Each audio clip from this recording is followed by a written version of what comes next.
Good. I'll let him speak and then I'll go double check the staff. But just so you all know, we're going to be bringing it up for you all. You can come up. I don't think anyone here, I think everyone here is ready to speak. No one's going to be shy. But when we do, it wasn't intended to be back and forth, but we're not going to stop anyone from answering your questions. But we want to hear from you mainly and primarily over back and forth questions. But if it happens, we're going to let it flow with the vibe of things. Okay? So, yes, sir. Sure.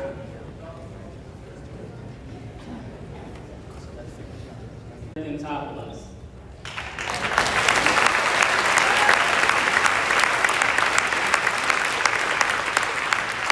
On behalf of the union workers out there who are in the fight, we really appreciate all of the encouragement, all of the time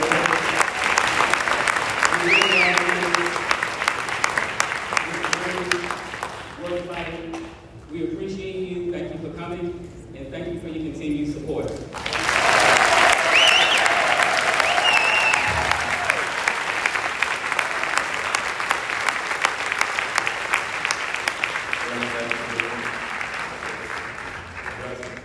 As I was briefing the senators, and you all have been waiting, we're going to do this. We're going to have folks line up to tell a story. Then we're going to send to a senator. Then somebody's going to tell a story. We're going to go to a senator. Somebody's going to tell a story. We're going to go to the congressman who shows up. So we're going to roll for that. Feel free to get in the line. And we're going to start with Shorty.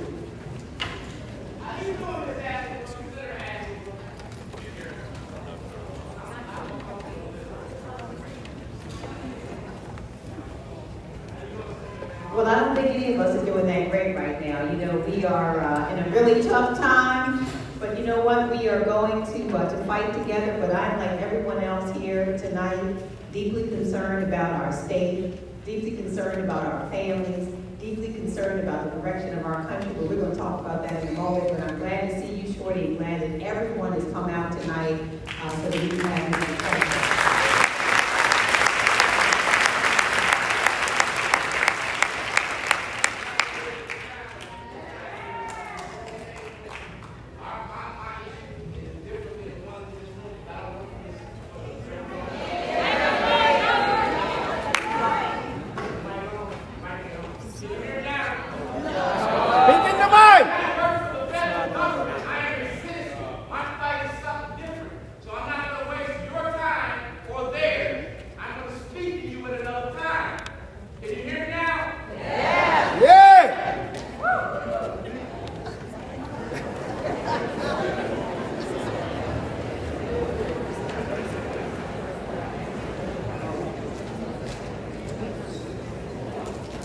I want to get to all your stories, so I'm going to give you the briefest remarks you've heard from any senator in American history.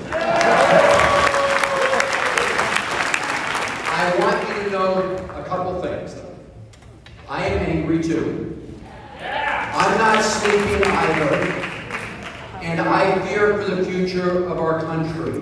But I also believe, as I think everyone in this room does, that this is a moment where every patriotic American needs to stand up and fight for the country that we love. And we will fight for it in the Congress, in the courts, and the committees all over the country. And let me just say one thing in final one, we need to fight, which is why Senator Alsterbrooks and I and our Democratic colleagues in Congress, when it came to this one-sided continuing resolution that was, in my view, more of a blank check for Elon Musk and Donald Trump to do illegal things. We were not just a no, we were a hell no, and we will be fighting.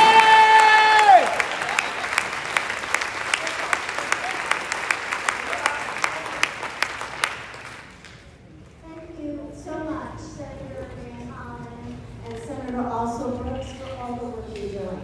I think you really respect what you're doing. My name is Susan Radke. I work for the Centers for Medicare and Medicaid Services. And I'm going to tell you my story of what's happening at our agency. I had been down to your office last Friday, Senator Alsterbrooks, and I saw you in the hallway, Senator Van Hollen, So our story is that ever since Trump has taken office, we have been getting emails basically every day traumatizing us that we're going to lose our jobs. Traumatizing us every day we're going to lose our jobs. Then every day we are getting messages to complete VERA, which is early retirement or VSIP. And we get those every single day. Since Monday, we had threats of the rifts that they're coming. Apparently, thank you for my union, the AFGE. They won that case for the state of Maryland. And right now, they're still on pause. We don't know if that will be respected by this regime. However, I do want you to know, and thank you, Representative Mifune, for all your work too. One of our workers, what has happened is, I think the first targets in eliminating employees was in SCIO. Those are the people that cover the Affordable Care Act. The other set of people getting fired were all the probationary employees in the Centers for Medicare and Medicaid Innovation. Sadly, one of our co-workers witnessed she works in maternal health. And I just want to preface this, that we're not only worried about our jobs, we serve the American people, and we don't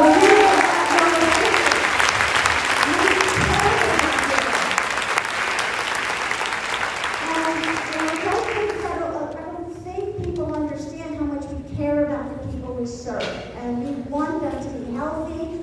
We want their Social Security to come in, and we'll do anything for them. Sadly, one of our workers who worked in maternal health, and this was an innovation program that helped the poor states in the South to have new programs to ensure that African American mothers don't die during childbirth.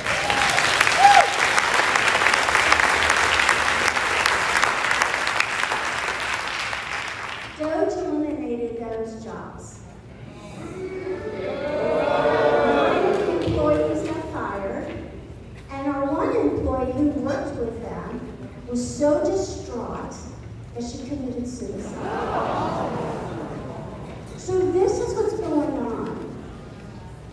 There are federal workers that take their job seriously, and they feel so upset by all of this. And at least I know for me, I've been so upset about this. So this is our story, and it's not ending, and we're all terrified, and not only terrified for ourselves, but we're terrified for you.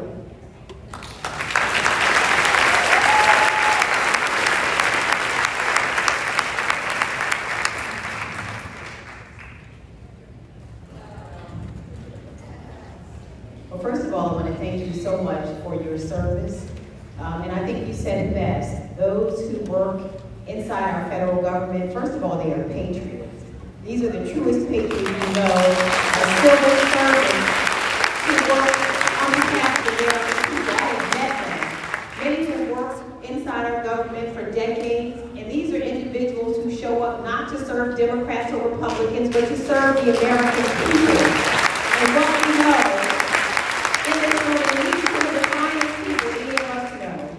know, that they have shown up, whether the president has been Republican or Democrat. They've worked through many administrations. And this attack, which is a witch hunt on our civil servants, it's a witch hunt. That's absolutely what it is. It's not only an attack on our civil servants, but it is an attack on the people that they serve. We recognize those who rely, like my parents, who worked for their Social Security. So many have earned these benefits. These are not benefits that have been given to us. These are benefits you have earned. And they deserve to have those benefits.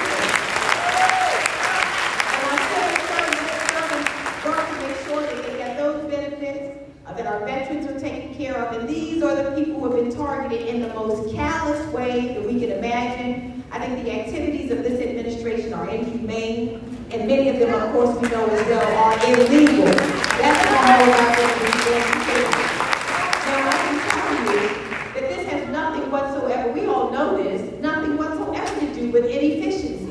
It has nothing whatsoever to do with people being unqualified. If you want to see unqualified, you should be there with me and Senator Van Hollen, these nominees that Donald Trump has put forward.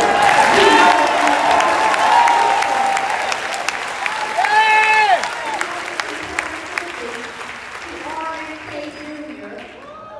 who could not articulate the difference between Medicaid and Medicare. We had a Secretary of Labor who came forward. I questioned her to ask her whether she recognized that a collective bargaining agreement was a legally binding agreement. She said she was going to have to check with some people. This is not her level of expertise. This is literally what she said, is that this was not necessarily her area of expertise. Her deputy, who came before us, who's been a labor lawyer for 7 or 8 years, I posed the same question. A collective bargaining agreement is a legally binding agreement. He said, well, you know what, again, this was a little over his head. He was going to check with some folks. So we know that it is not because our workers are unqualified. It is because the billionaires are getting what they paid for. And that is the one rush out of our government to be able to have money to pay for, to spend tax cuts for billionaires. We know that that is what this is about. Now, what can we do about it? We just left the AFL-CIO. I want to thank Senator Van Hollen, who has been a real true fighter, Congressman Nkume. We have such a talented delegation. I want to thank Councilmember Pat Young for bringing us together tonight. But what we know is that our unions have had great success so far in filing lawsuits. They have been very successful. We heard, of course, that the probationary workers, many of them have been ordered back to work, who are fired themselves. There's another one came out tonight that said basically keep your hands off of our information in the Social Security. So we are going to remain vigilant. My message to all of you tonight, we have just a couple quick messages. One is that we are not afraid. And I know that this administration hopes to sow the kind of chaos and division that will cause us to feel duress. That's what they want, this evil man. Russell Rowe, who said the following. He said, I hope federal workers are under so much duress that they don't want to come to work. He furthermore said he hoped that they felt traumatized. But we already know, if you all you have to do is read a book or read a Bible to understand how this is going to turn out. It will not go well for the future. We're going to prevail and win the lawsuits. We're going to do everything we can legislatively to continue to fight. We've already done it. You know what? We only need 3 votes in the House and 4 in the Senate to be able to turn much of this around. We're doing everything we can to delay votes and to do other things. We're going to continue doing that. But we also have to hold, let me just say this, and I know we get lots of questions. It is not just the Democrats that we have to be speaking to. All of us are angry, but you know what? Remember these are the words of Dr. Martin Luther King, who said that in a time of trouble, we're not just going to remember the actions of the bad people, but the silence of our friends.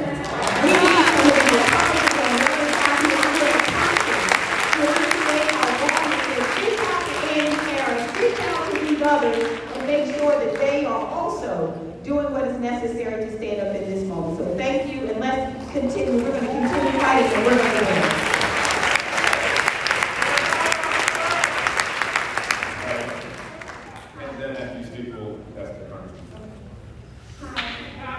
My name is Diana Burton, and I'm here to share my story. 21 years my husband has served hostages in the U.S. Army. I've been married to him for over 20 years, and we have to face so much sacrifice. We pre-planned a year and a half out to retire here in Maryland. January was his last day as an active duty service member. Okay? His retirement claim has been delayed as that has been corrected. His VA disability benefits, even though it was determined 100% total permanent, nothing's coming, nothing's getting covered. I am blowing through our savings.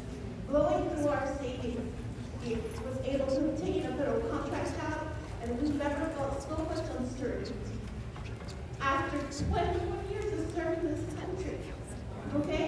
And then my wife, Grace, is also a cancer survivor. So those who don't know military families, it's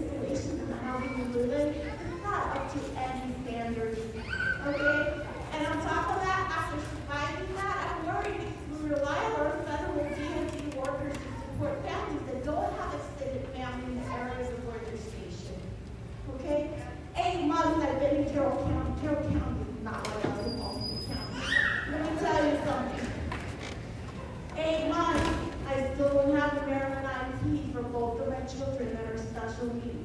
And when I went to file a civil rights complaint for the Department of Education, there's vacancies, there's nobody processing our claims. Okay? Nobody processing our claims. And what are we doing, Carroll County Public Schools? They're blaming a freaking formula, the blueprint.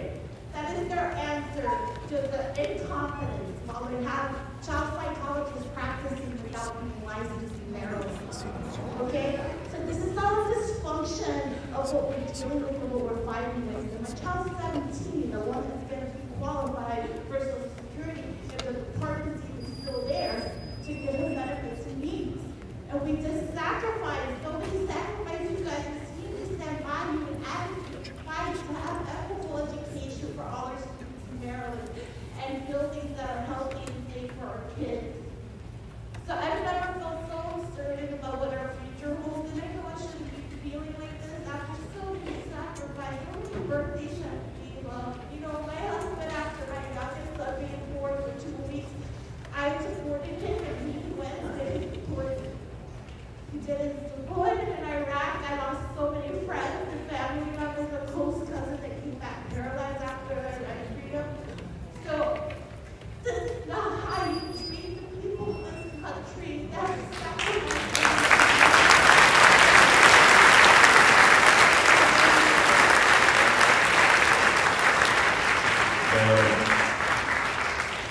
Did I ever say that you shouldn't feel a certain way when a veteran deploys, a family deploys, and you serve as much as other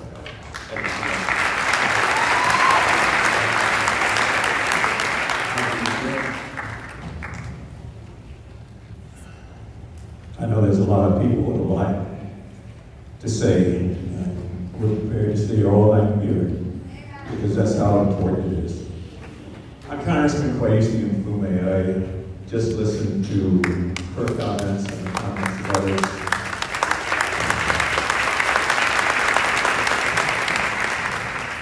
And I can tell you, our pain is always where our passion is. That's the root of our pain. And we are in such a strange and eerie era right now that it can almost seem dark, dangerous, and something that we will never get out of. Nightmares end. The sun comes up, but it only happens when people stand up and fight back. Over and over and over again. Couple of real big things, real quick, because I know a lot of you want to be heard, and I want to hear you. My thanks to Councilman Young for bringing us together. It's very, very good. Thank you. Chris Van Hollen, Senator Ansel, also Brooks, we are a team. We fight together.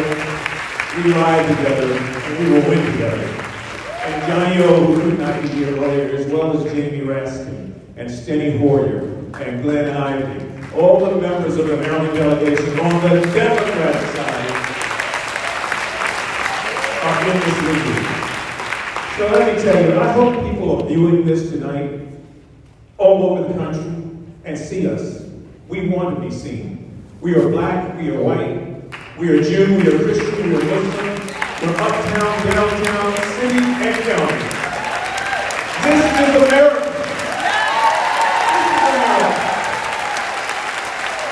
And this is not Donald Trump's version of America.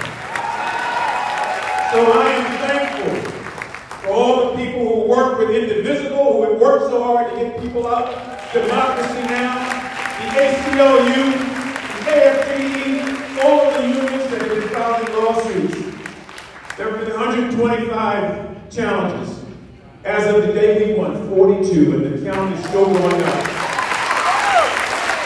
And we saw what Angela said about today's ruling 6 hours ago, that they cannot take the data in Social Security, that's the private data of Americans, and use it in any kind of way.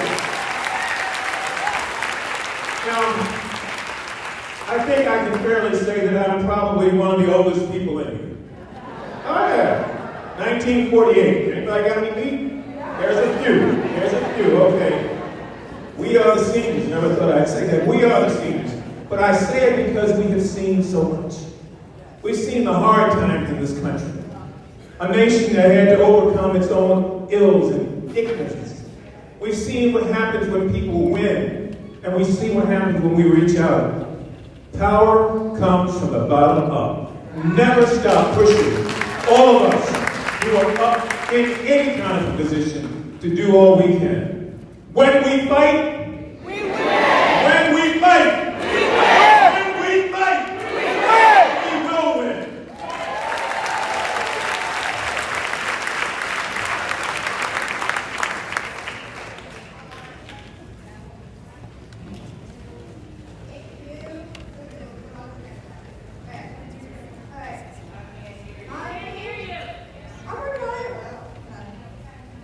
Hello? My name is Crystal Haynes.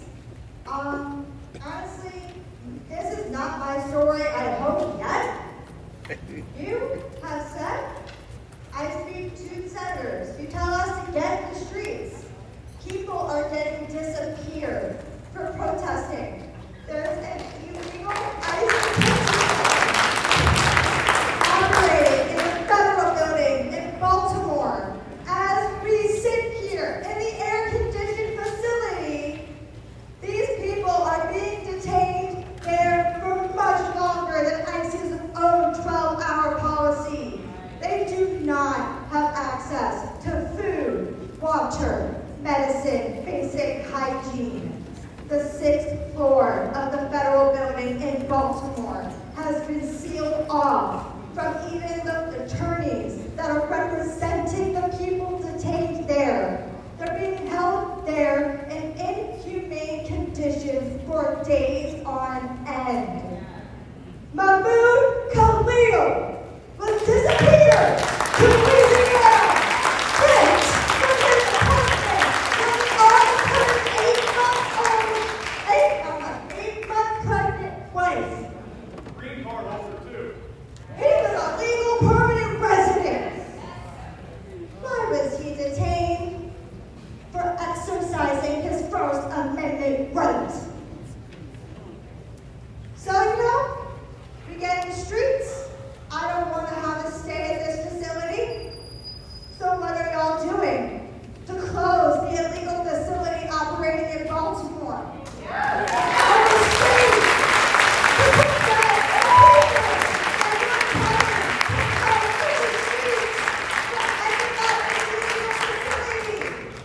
from ending up to being shipped off to El Salvador on false allegations of being in a gang they never heard of. I want a place where I can freely express my First Amendment rights.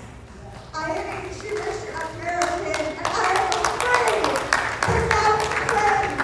It's not trains that we are sending people to one of the most violent prisons. That's fucked.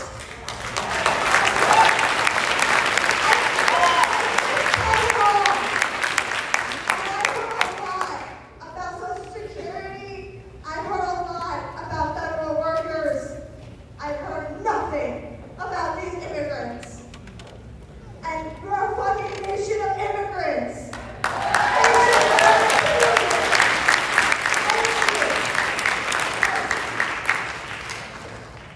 I'm also really young.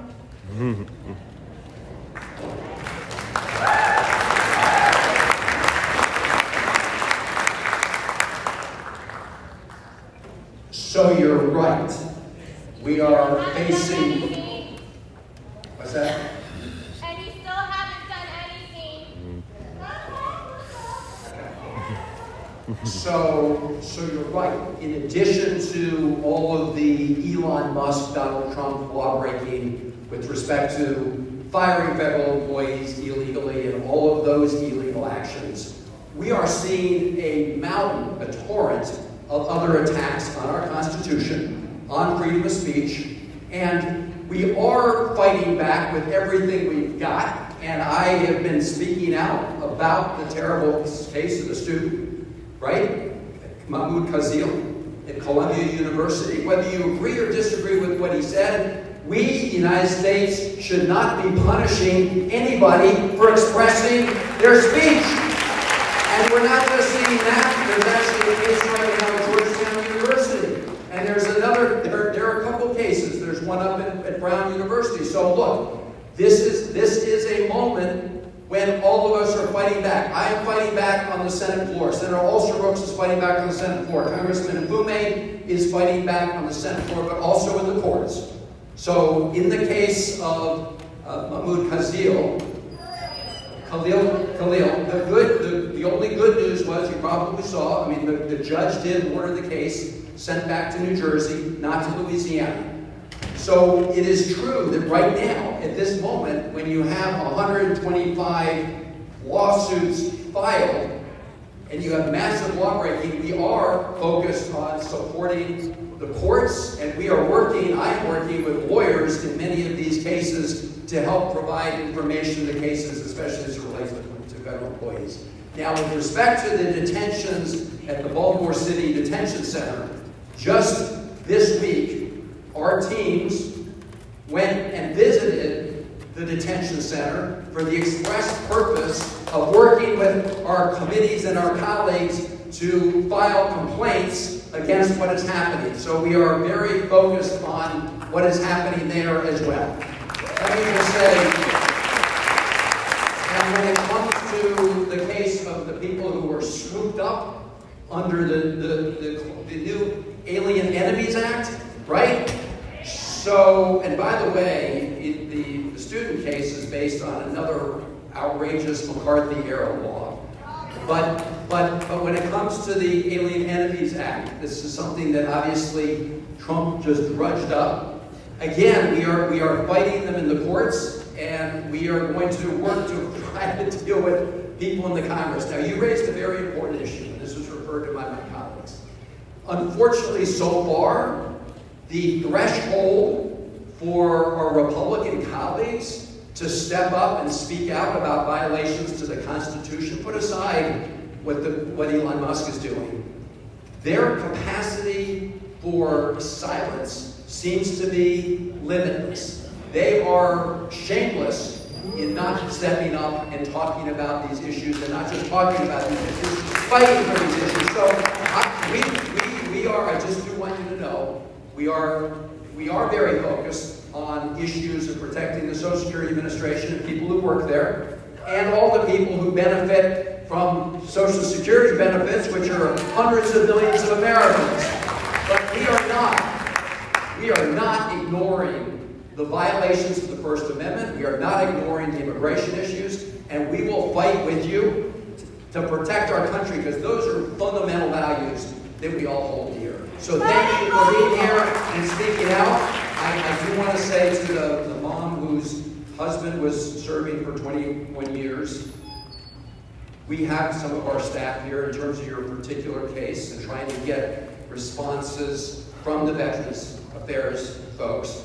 Please connect with them so that we can work with you. But I just held right here in Baltimore the other day a forum with veterans who served their country in uniform for decades, who then went on to serve their country as patriots in the federal government, who never believed, as none of us, I think, ever imagined, that it would be their own country and their own commander-in-chief who betrayed them. And so we will fight for our veterans, we'll fight for every American, and we will fight on these constitutional questions that go to the heart of the First Amendment and our democracy.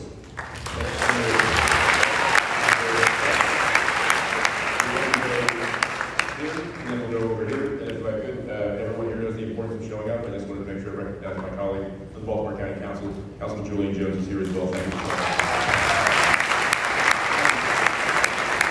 Hi, my name is Miller. I'm the president of Baltimore County Young Dems. Thank you, Pat, for putting this on. This is what democracy is supposed to be. Thank you to our Congress people up here that voted against the horrible CR. My question tonight is that 2 days ago, Chuck Schumer went on MSNBC as he seizes on this moment to make a buck on his book tour. He said that Democrats need to sit back and wait for Donald Trump's poll numbers to drop. And that strategy worked in 2017. You know what else he said? He said that he did not think that democracy was yet at total risk. Does anybody here agree with that? So, my question tonight is that Chuck Schumer, when our political party is at a 27% approval rate, the lowest in its history, that we're magically going to win in a landslide, and we just have to sit back and let the people in this room suffer? I cannot accept that. I cannot believe that strategy be taken to protect the benefits of millions of people who have earned their Social Security.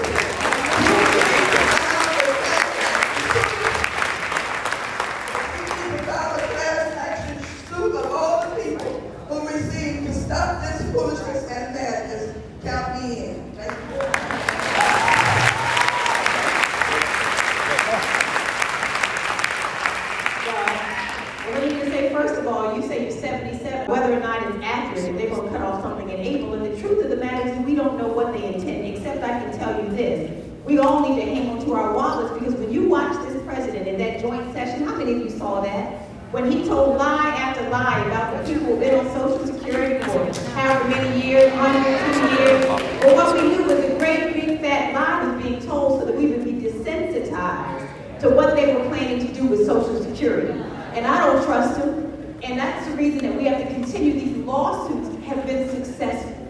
And you're asking what their plan is. We're going to sue the pants off of these people again and again and again. We're going to be vigilant. We're going to hold them accountable in every way that we can. But the truth of the matter is that we must be concerned about what their plans are, because again, the people who are not benefiting from what this man has said, and this is important to see. He told us he was going to make life better. The administration and our Social Security and Medicare, Medicaid is so that the billionaires can get what they paid for.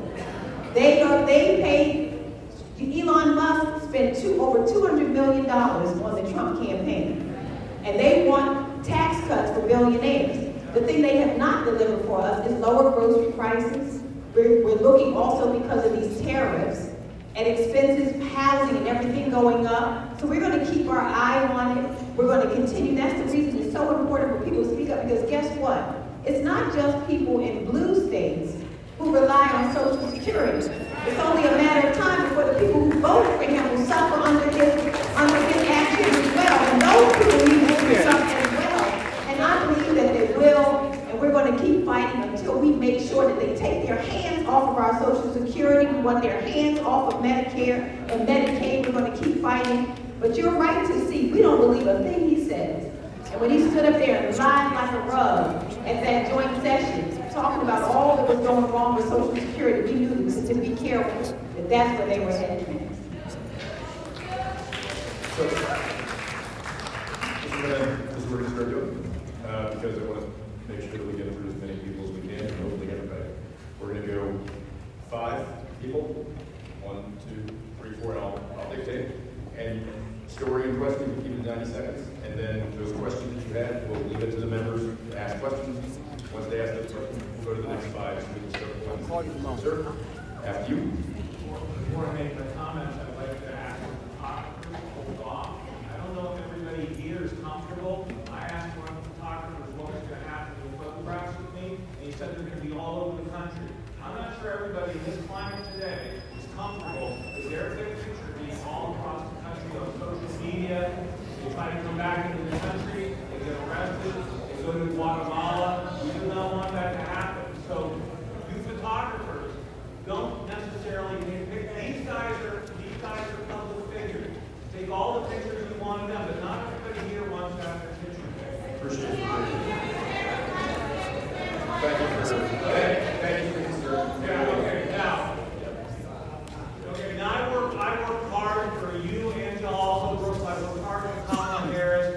I got depressed for 2 months after the election because I didn't know what I could do. I knew it was going to be hell, and it is hell, and it's going to get worse.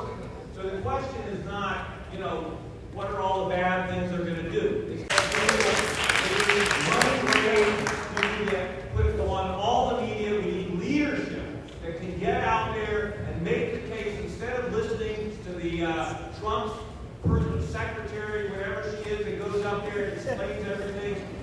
We need Democrats who can step up and make the case, and it can't all be about anti-Trump. The Democrats need who are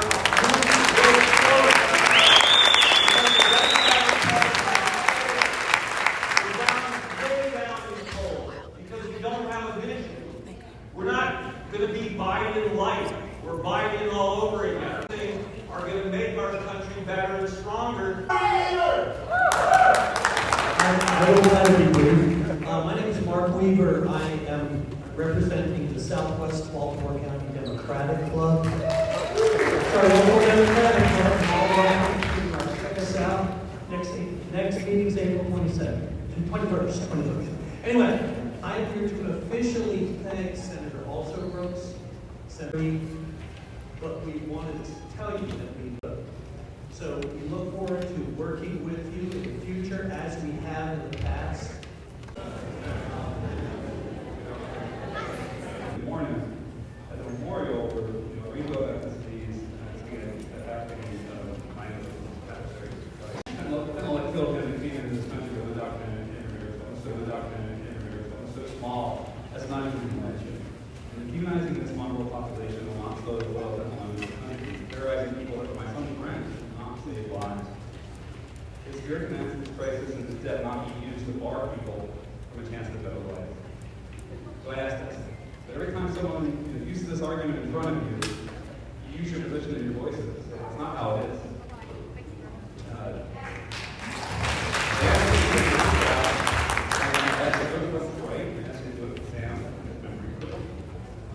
I ask you because someone has these things that will help solve this crisis, not the things that the worst is just the worst people.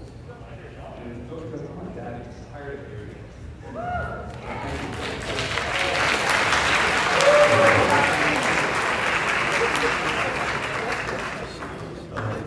My name is Gary Lansman. I know we're all aware that the other party is not exactly the party of law. They break every rule. So my question is, which believe? Do Republicans, first of all, do any of them have a need for Social Security, or is that just us? Next, what will we as Democrats do other than file lawsuits? How will we defeat this current pandemic, which is called America? Where is our electable leader for 2028? Where is the Democratic National Party? And what the hell are they doing? Congress, and we all know that just a month ago, you all voted for Marco Rubio, and it's only in the last 2 weeks that you're coming out to stand up for us. How did we get here? Most recently from Democratic leadership squashing progressives at every turn.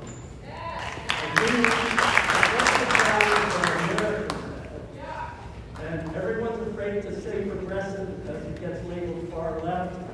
Well, today's far left is FDR Democrats. So let the progressives rise and shine. They instead of thousands as not billionaires sitting on stage. So that was 5. Further questions, if you'd like to address them.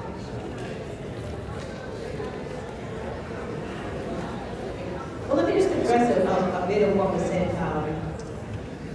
There are so many things that were said here. First of all, I agree with the concept that the Democratic Party needs to articulate very quickly a very clear vision and a way forward for our country. And I'll tell you that even in this moment, as we're fighting the things that are happening, because we have to fight what we are seeing happening to our country right now.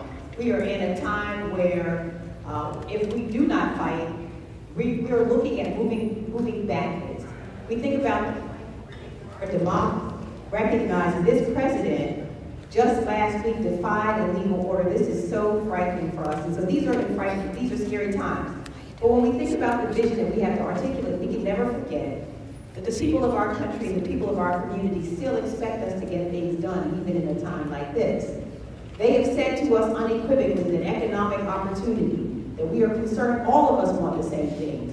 to ensure that our children have real and growing economic opportunity, that they have health care, that they have housing that they can afford. These are the things that the Democratic Party has to articulate a plan and a vision for us to move forward on the things that the American people and Marylanders are demanding of us right now. Now, I say that to you to say that all of us recognize we're going to have to walk and chew gum right now. And by that I mean we're going to have to mount a defense and mount a fight like never before against the evil that is taking place across our country, and make sure that we're fighting in the Congress at the same time to bring back critical resources to the state of Maryland. And I want you to know that we're doing both of those things at once. Now, someone asked me just a moment ago whether I voted for Rubio. I'm going to tell you I voted in large part against the nominees of this administration because most of the folks are unqualified and some other things. However, there are a few I should tell you that I did vote for, and let me tell you why. Because Marylanders have said unequivocally that they want economic opportunity to grow our state.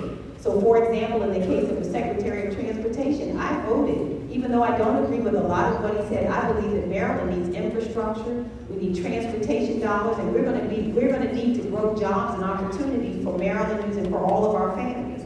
For the Federal Finance Housing Agency, we're going to need to do something about housing. Housing unaffordability is an issue across our country. We're going to need some relationships. So in other words, I agree that we are going to have to fight. We're going to have we got to walk and chew gum. We're going to fight like hell against this administration and the surge of evil that has taken over our country, and never take our eyes off the fact that Americans and Marylanders and others all across the country still expect us to get things done, to move our country forward, to fight against the urge to move backwards, to see our rights undone, and to see we have to build for our children. Like my 19-year-old still expects, she deserves a country where she can afford. You know, my parents, when they married at 21 and 22, my mom, the receptionist, and dad, the car salesman, within 5 years of marriage could afford to buy a home. That is no longer the case for too many of our kids. So we do have work to do, and we better articulate very quickly a plan to be able to do that, tax the rich. These tax cuts that they want to extend for billionaires in our country, we need the middle class, a plan for middle class families to be able to thrive in this country. We got to be able to do that and fight the urge of these billionaires, the autocrats who want to be able to, the dictatorship that they hope to establish in our country. We got to fight against that at the same time. So I agree, we got to be able to do both.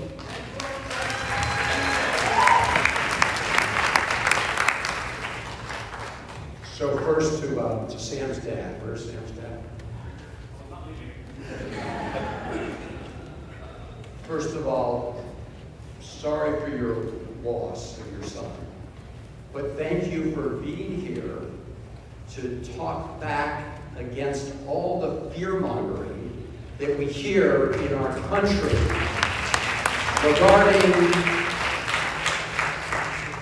the issues that you so eloquently discussed. So I want to thank you for being here in that important statement. On the issue of Democrats needing their own clear, positive, forward-looking agenda, I agree, I'm all in. We need to do two things, and they're linked. One is we do need to speak out clearly about the horrible damage that Donald Trump and Elon Musk are doing to the country. We need to make that very clear, and people around the country are beginning to feel the harmful impacts, and I'm not talking about just federal employees, although federal employees, as Senator Alsterbrook said, they're people who served presidents of different parties, and they are Republicans and Democrats and independents and everything in between. And they are feeling it, as are the people who are going to be hurting from the lost services. We also need to stand up and fight for our Constitution and for the First Amendment. Now, when it comes to a contrast, we do have a big opportunity in the coming months, because the next big fight in the United States Congress will be over the Republican proposal to provide tax cuts for very rich people like Elon Musk at the expense of everybody else. So I'm in the camp that we need to clearly point out to the American public how bad that is. First of all, that it's a giveaway to the rich at everyone else's expense. But I'm of the view, and I mentioned this on my phone call today with Leader Schumer, that we need to do more than that. We need to put together a clear alternative that shows what we stand for, and that we will close some of the tax breaks for the biggest corporations that are rewarded for shipping U.S. jobs overseas, that we will ensure that millionaires pay more of their fair share, and that we will make sure that working Americans actually get a better deal when it comes to taxes than they do today. In other words, we need not only to take down their plan, which we know is going to be bad, but we need a clear contrast to go to the American people and show what we stand for, and yes, make some of those investments in some of these important areas that Senator Ulster-Gross talked about. I also think, like our friend Bernie Sanders, that we should expand, I think we should expand Medicare coverage to Social Security coverage, and Medicare in this case, to cover dental, to cover hearing, to cover sight. So there are clear things that we can do to draw a contrast in this important moment. So I say, as a progressive Democrat, we all need to work together. As to 2028, that is up to all of you.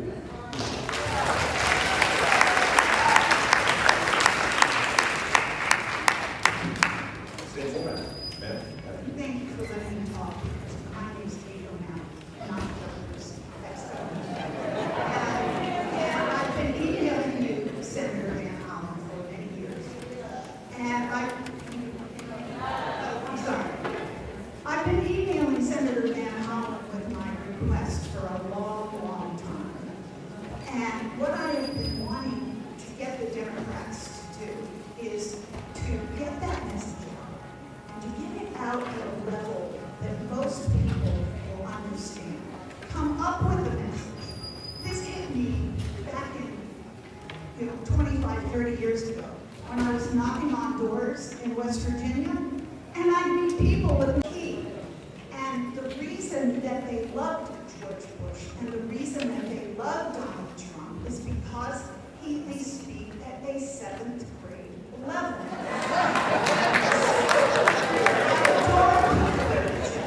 Okay? But he speaks out as someone with a master's degree. And that is not going to work for the bulk of America. So I'm begging you to get a message, be nasty, be mean, they're mean.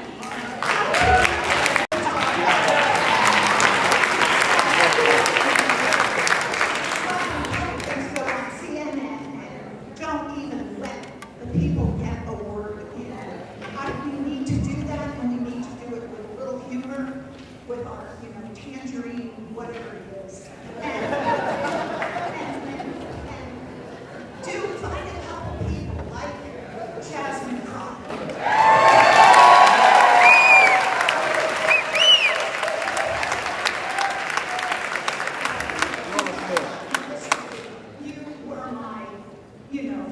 My breath for many years.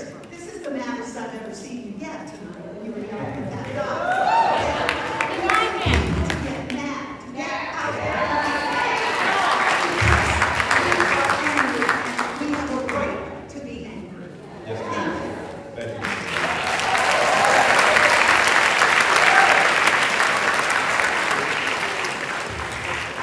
Hi, my name is not really important.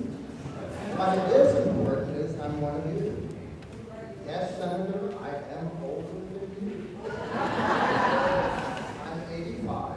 I have worked inside the church. Every cent I get every month, I earn. I'm sure everybody else in this audience has done the same. Young children in this audience, young people in this audience, they have yet to reap the benefits. If they don't stand up now, they won't get it later.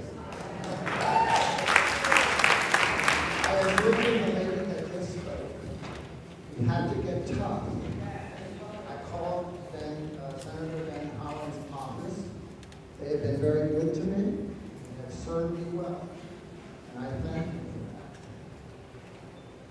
that. What needs to be done, I think, is talking to them. How did we get here? We got here because we trusted.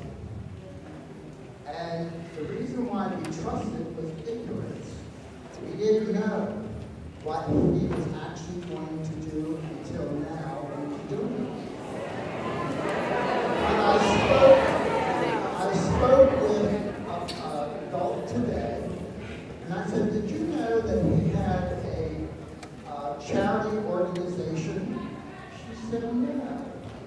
I said, well, it was folded because he took $6,000 out of it to have his portrait painted. That's one thing. Some of these things that he has done, like I'm going to Washington to drain the swamp. He left D.C. a cesspool of hate. And the second session that he has, our democracy is going down to quicksand and never to be seen again. Right now, I have in my hand some talking points that I have called your office. So now I'm giving them to you. And I hope that they are broadcast so that not just this organization here tonight, but they are broadcast throughout the country so people know what kind of person is in that office and representing us. Sure. So for everybody, Woodlawn can only give us till 9 o'clock. If you notice, it's 9 o'clock. If you have a question from... Yep, go ahead.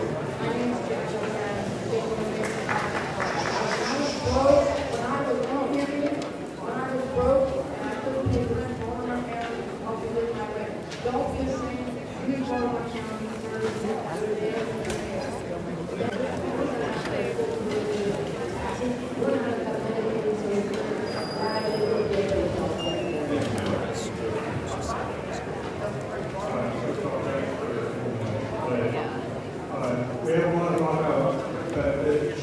Many people in that have the First Amendment, most recently the Fourth Amendment, unreasonable search procedure, arguing against, and inhumane treatment of folks. And federal judges have put sanctions on the act and said, no, you can't do this, but the administration continues to do things that go against the judge's orders. What will be done to stop them if they won't adhere to the judge's orders? I'm here for 16 years. I'm looking around here, I see my friends and neighbors have lately as well. Total Republican, but We were brought up to know that by working with the people and for the people, our community would be strong because we're part of that community. My parents have been retired and they can't even enjoy their so-called parasites after spending their entire working life paying into Social Security. I paid my entire life on working for Social Security. We made these choices on purpose. We worked in public service because we believed that we were upholding the values and rights of this country. And it's disgusting and demoralizing, and we want to know that we're standing by you, and we need to know that you're really standing by us and standing on business. I called my friends to see if they would be here tonight because I know that they work in the federal services, and many of them said they are so demoralized, they're so worn down, they couldn't even leave the house to be here tonight. So I'm here on their behalf, and I want to know. And lastly, what are the actions that you commit to get those votes that you say that we need? The 3 votes, the 4 votes.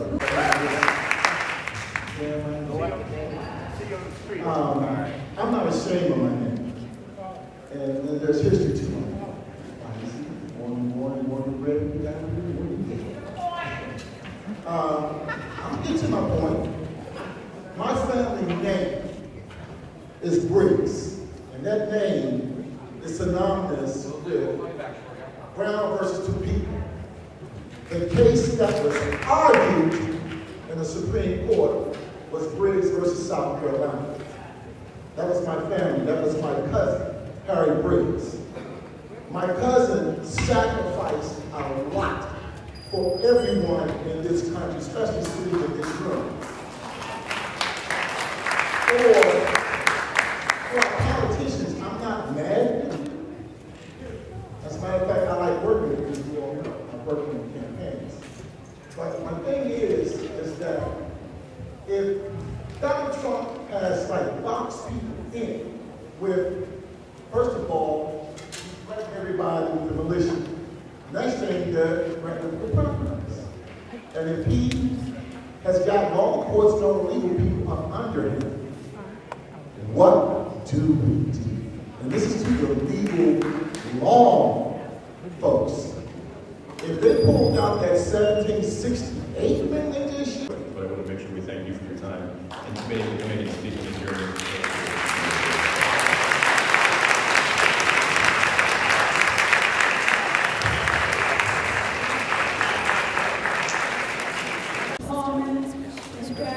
We should not let Donald Trump and Elon Musk get away with their madness, because if they have a strategy, it is to destroy the middle class.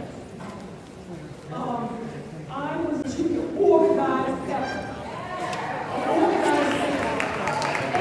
All at the same time.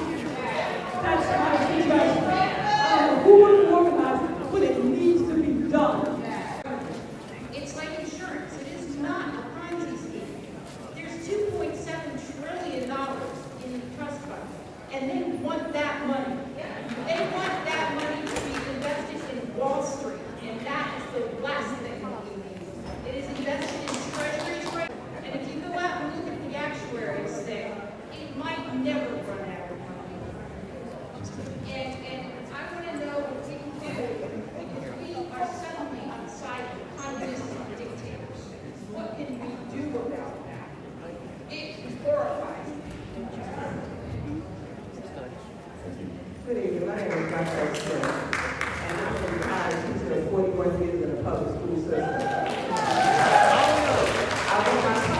My question is, what happens to the Department of Education? I'm not going to do to save myself. Okay? There are some things that we can do. I have printed the 535 number list of all the members of Congress. Every day, I call 3 or 4 Republicans. And these messages on your website. We can do it. You can email them. I also call the White House 4 times a day. And leave a public comment. We have to do those things that we can do to help ourselves and save ourselves. Yes, I need to count on you in Washington, but I need to do something outside of Washington. I'm asking everybody to make a concerted effort to call Republican congressmen and leave messages on their voicemail until we crash the system. Thank you. Last but not least, My name is Amy Lanson, and I just want to put an issue on your radar. I have lots of friends, federal workers, federal contractors that have lost their jobs, and I empathize with them. I worked for over 20 years in New York City in nonprofits, everything from frontline staff to executive director, and put into Social Security. I moved to Maryland 12 years ago and became self-employed 1099. I have lost all of my work and all of my contracts. I have lost over $50,000 in promised income for the rest of the year, and I am not eligible for unemployment, and I am not eligible for a lot of the resources that all of you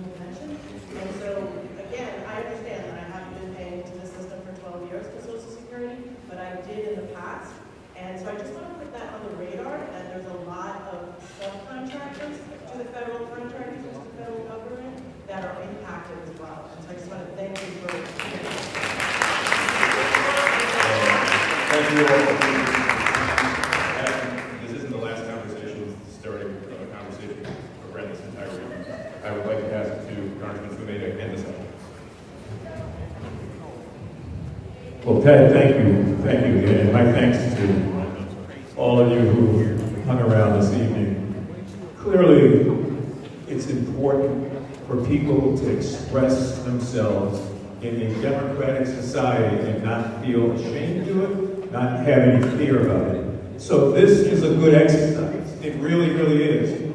But it's even more than an exercise because from it, we've got to find a way to figure out next steps. Very important. And I said earlier, and I guess I'll say it again, we are on the same team. Amen. Hallelujah. You know, look at our voting records. Look at our evidence. We are the people you have sent to fight for you, and we're going to continue to fight. And, you know, I hate to get carried away. I won't get carried away again. But I'll be damned if I'm going to watch people in this country lose their Social Security benefits, their workman's benefits, have their families go bankrupt, and do nothing at all about it. I do not care about Musk or Trump. What I care about are the people who sent me to Washington. And let me say something else. At this point in my life, Pat, I don't know how many years I got left, but I've got grandkids who I care about. I've got a family that I love. Just like all of you, we want the best for them. We want a life better for them than the one we had. And you know, they will try to play us against one another over and over again to point out our differences. Just let me remind you of this and remind myself. Difficulties between groups in our society are not novel or new, but our approach to those differences must be both. For more than 200 years, we gathered together all under one flag. And while that assembled diversity has produced the most successful experience in democracy in the world's history, we have by no means achieved perfect harmony. Slavery was allowed to exist legally in this country for over 200 years. Crosses, as you know, were burned to terrorize black people in an ugly desecration of the symbol of love. Just a century ago, Protestants and Catholics battled in the streets of New York City, and on that day, 44 Catholics were killed. At the end of the decade of the 1930s, a ship by the name of the St. Louis, out of a paranoid fear that they would forget their loyalty to their new home. After the attacks of 9/11, Muslim and Arab Americans were beaten in the streets of America by angry men because their religion and ethnicity would rise against great odds. All of us, our own individual stories, our family stories of persistence. We are going to get past this. If you don't believe it, there was really no reason to come out tonight. We're going to get by it, and we're going to win. And we hopefully will tell this story to others who are scared, frightened, and don't know what to do right now, who look to anybody in any office for help. We must be the ones.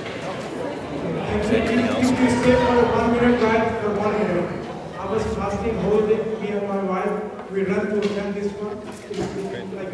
So you, what I'm going to tell you is actually unique for all of you. My name is Jan Ranpak. Thank you so much for bringing us together. Now, I'm working for United Nations 24.